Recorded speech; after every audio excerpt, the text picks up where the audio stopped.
பிரதான செய்திகள். விரிவான செய்திகளுக்கு செல்லும் முன்னர் முதலில் தலைப்புச் செய்திகள். பல கோரிக்கைகளை முன்வைத்து தாதியர்கள் தொழிற்சங்க நடவடிக்கையில் இந்த முயற்சி தோல்வி என சுகாதார அதிகாரிகள் தெரிவிப்பு. கோட்டை மேயர் தனது கணனியை திருடியதாக பிரதி மேயர் குற்றச்சாட்டு.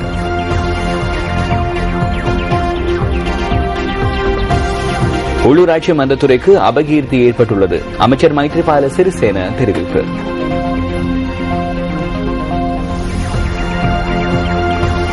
ஈட்டி எறிதல் போட்டிகளில் நதிகா லக்மாலி தேசிய சாதனையை 3வது தடவையாகவும் புதுப்பித்தார். செய்திகள் தொடர்கின்றன. பல கோரிக்கைகளை முன்வைத்து இன்று காலை 7 மணியிலிருந்து அரசு தாதியர்கள் சங்கம் நாடளாவிய ரீதியில் வேலைநிறுத்த போராட்டத்தில் ஈடுபட்டனர். எனினும் இதன்போது அவசர சேவைகளை மாத்திரம் முன்னெடுக்க முடிந்ததாக சங்கத்தின் தலைவர் சமன் ரத்னபிரிய கூறினார். தாதியர் சபையில் உள்ள 9,000 தாதியர்கள் பதவி உயர்வு மற்றும் சம்பள முரண்பாடுகள் உள்ளிட்ட கோரிக்கைகளை முன்வைத்து தொழிற்சங்க நடவடிக்கையில் ஈடுபட்டனர்.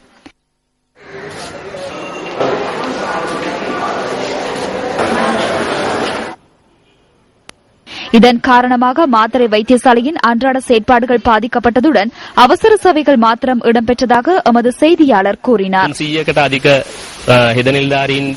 சுமார் 300 தாதியர்கள் சேவைக்கு சமூகம் அளிக்க வேண்டியுள்ள போதிலும் இதுவரை 100 பேர் வரையிலானவர்களை வருகை தந்துள்ளனர். எனினும் அந்த 100 பேரையும் நாம் தொழிற்சங்க நடவடிக்கையில் இணைத்துக் கொள்ளவில்லை. மகப்பேற்று பிரிவு, அவசர சிகிச்சை பிரிவு போன்றவற்றில் எவ்வித பாதிப்பும் ஏற்படாத வகையில் இந்த தொழிற்சங்க நடவடிக்கை முன்னெடுக்கப்பட்டது.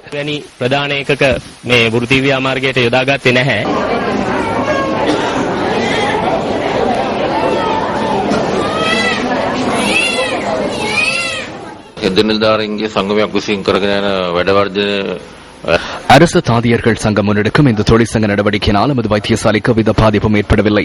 எமது வைத்தியசாலையில் 1100 தாதியர்கள் உள்ளனர். எனினும் 20க்கும் குறைவானவர்களை தொழிற்சங்க நடவடிக்கையுடன் இணைந்துள்ளனர். அதனால் எமது வைத்தியசாலையின் அனைத்து பிரிவுகளினதும் செயற்பாடுகள் வழமை போன்று எவ்வித பாதிப்புமின்றி நடைபெற்றன.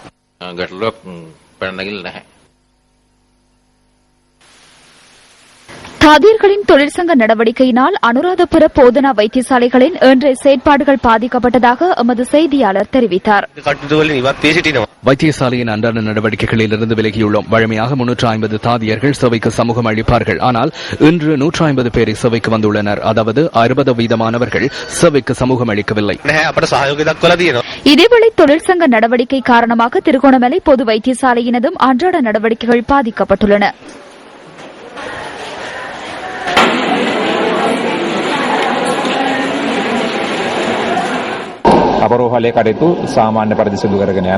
எமது வைத்தியசாலை நடவடிக்கைகள் வழமை போல் இடம்பெற்று வருகிறது. குறிப்பாக வெளிநோயாளர் பிரிவு, நோயாளர்களை அனுமதித்தல் மற்றும் சத்திர சிகிச்சை போன்றன வழமை போல் இடம்பெறுகின்றன. இதேவேளை அரசாங்க தாதியர்கள் சங்கம் ஆரம்பித்துள்ள இந்த தொழிற்சங்க நடவடிக்கைக்கு ஆதரவாக இன்று கொழும்பு தேசிய வைத்தியசாலைக்கு முன்பாக பேரணி இடம்பெற்றுள்ளது. பேரணியாக சென்றவர்கள் சுகாதார அமைச்சுக்கு முன்பாக ஆர்ப்பாட்டத்தில் ஈடுபட்டனர்.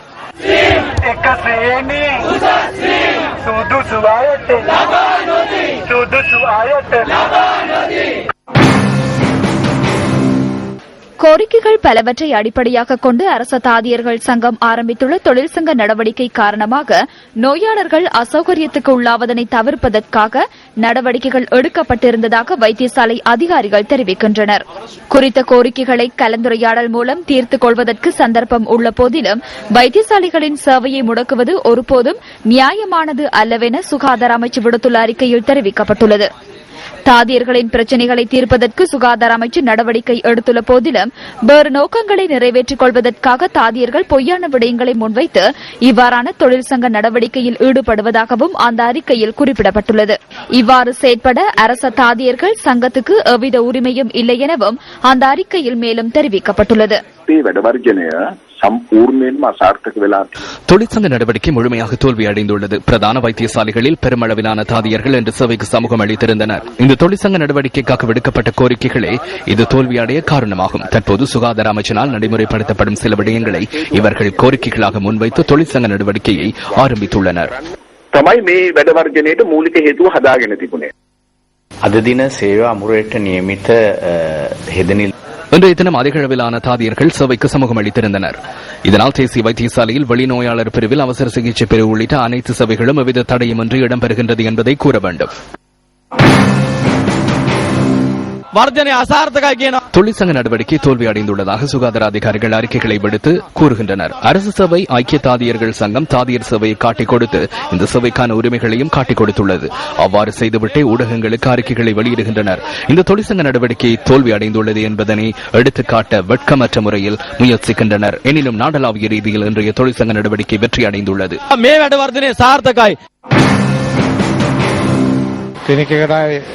கிளினிக்கிற்கு இன்று வந்தோம். எனினும் பின்னரே தொழிற்சங்க நடவடிக்கை என்பதனை அறிந்தோம்.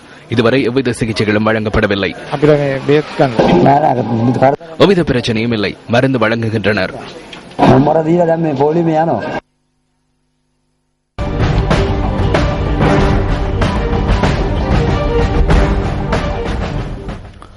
ஸ்ரீ ஜெயவர்தனபுர பல்கலைக்கழகத்தின் ஸ்தாபகரும் முதலாவது உபவேந்தருமான வெளிவெட்டியே ஸ்ரீ சோரத தேரரின் சிலை ஒன்று இன்று பல்கலைக்கழகத்தில் திறந்து வைக்கப்பட்டுள்ளது.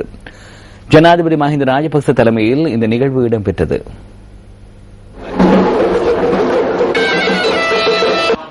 வெளிவெட்டியே ஸ்ரீ சோரத தேரர் காலம் சென்று 50 ஆண்டுகள் நிறைவை முன்னிட்டு அன்னாரின் இந்த உருவச் சிலை அமைக்கப்பட்டுள்ளது. ஸ்ரீ ஜெயவர்தனபுர பல்கலைக்கழகத்தின் சிரேஷ்ட விரிவுரையாளர் பேராசிரியர் சுனில் ஆரியரத்னவின் தனிப்பட்ட நிதியினால் இந்த சிலை அமைக்கப்பட்டுள்ளது.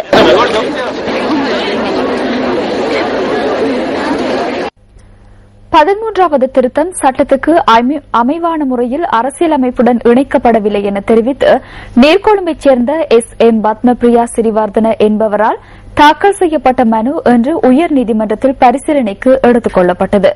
பிரதம நீதியரசர் மொஹான் பீரிஸ், பிரியசாத் டெப் மற்றும் ஈவா வனசுந்தர ஆகிய மூவரடங்கிய நீதியரசர்கள் குழா முன்னிலையில் இந்த மனு பரிசீலிக்கப்பட்டது. சட்டமா அதிபர் சபாநாயகர் சமல் ராஜபக்ச மற்றும் உள்ளூராட்சி மாகாண சபைகள் அமைச்சர் ALM அத்தாவுல்லா ஆகியோர் மனுவில் பிரதிவாதிகளாக குறிப்பிடப்பட்டுள்ளனர். 13வது அரசியலமைப்பு திருத்தத்தை இலங்கை அரசியல் யாப்புடன் இணைப்பதற்கு முன்னதாக மக்கள் அபிப்பிராய வாக்கெடுப்பு ஒன்றை நடத்தி மக்களின் அபிப்பிராயத்தை அறிந்து கொள்ள வேண்டும் என உயர்நீதிமன்றம் ஆலோசனை வழங்கியிருந்த போதிலும் அப்போதைய அரசாங்கம் அதனை நிறைவேற்ற தவறியுள்ளதாக மனுவில் தெரிவிக்கப்பட்டுள்ளது. இந்திய அரசாங்கத்தின் அழுத்தம் காரணமாகவே இந்த திருத்தம் முன்வைக்கப்பட்டிருந்ததாகவும் அதன் மூலம் உருவாக்கப்பட்டுள்ள மாகாண சபை முறைமையினால் நாட்டின் ஐக்கியம் சீர்குலைந்துள்ளதாக மனுதாரர் கூறியுள்ளார். இதன் காரணமாக 13வது திருத்தத்தை அரசியலமைப்பிலிருந்து நீக்குமாறும் மனுவில் கோரிக்கை விடுக்கப்பட்டுள்ளது. மனுதாரர் சார்பாக சட்டத்தரணி G குணரத்னவுடன் சாம சமரசிங்க நீதிமன்றத்தில் ஆஜராகியதுடன் இந்த மனு மீதான விசாரணை அக்டோபர் 1ஆம் தேதிக்கு ஒத்திவைக்கப்பட்டது.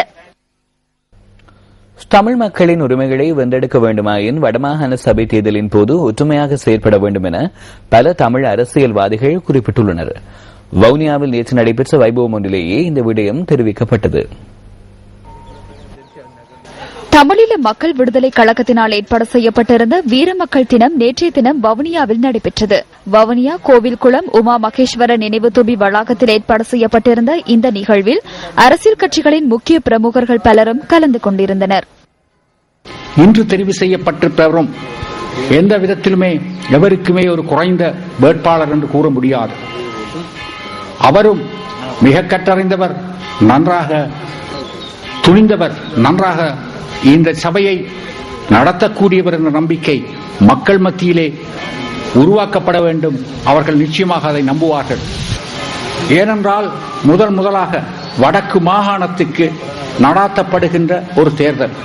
வடக்கு மாகாணத்தை பொறுத்தமட்டில் 85% மக்கள் தமிழ் மக்கள் வாழுகின்ற இந்த மாகாணத்திலே தமிழ் மக்கள் என்ன கூறப் போகிறார்கள் என்பதை மிக கவனமாக பார்க்கப்பட்டு வருகின்றது.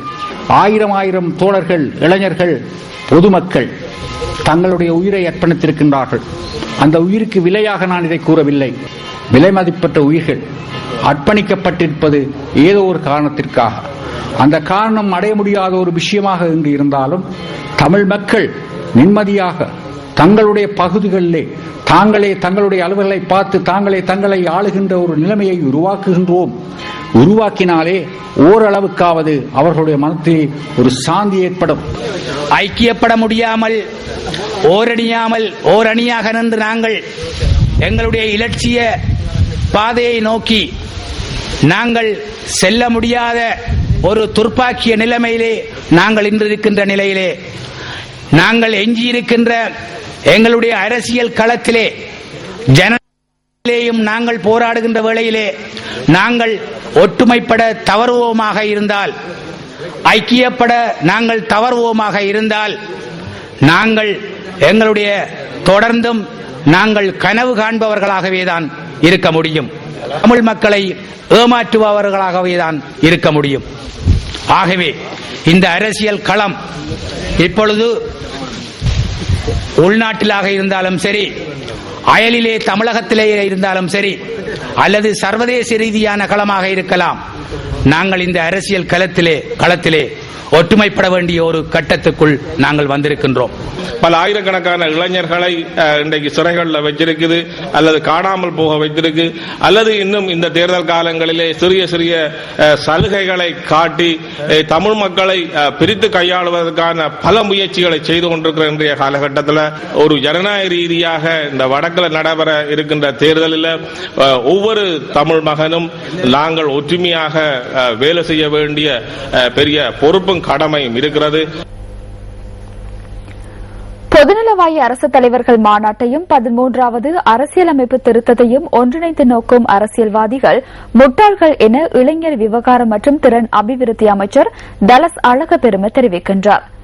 பொதுநலவாய அரசு தலைவர்கள் மாநாடு தொடர்பில் பாடசாலை மட்டத்தில் தெளிவுபடுத்துவதற்காக ஏற்பாடு செய்யப்பட்டிருந்த ஊடகவியலாளர் சந்திப்பிலேயே அவர் இதனை குறிப்பிட்டார். கல்வி அமைச்சர் பந்துல குணவர்தன, வெளிவிவகார அமைச்சர் பேராசிரியர் ஜிஎல் பீரிஸ், மாகாண ஆளுநர்கள் மற்றும் முதலமைச்சர்கள் உள்ளிட்ட பலர் இதில் கலந்து கொண்டிருந்தனர்.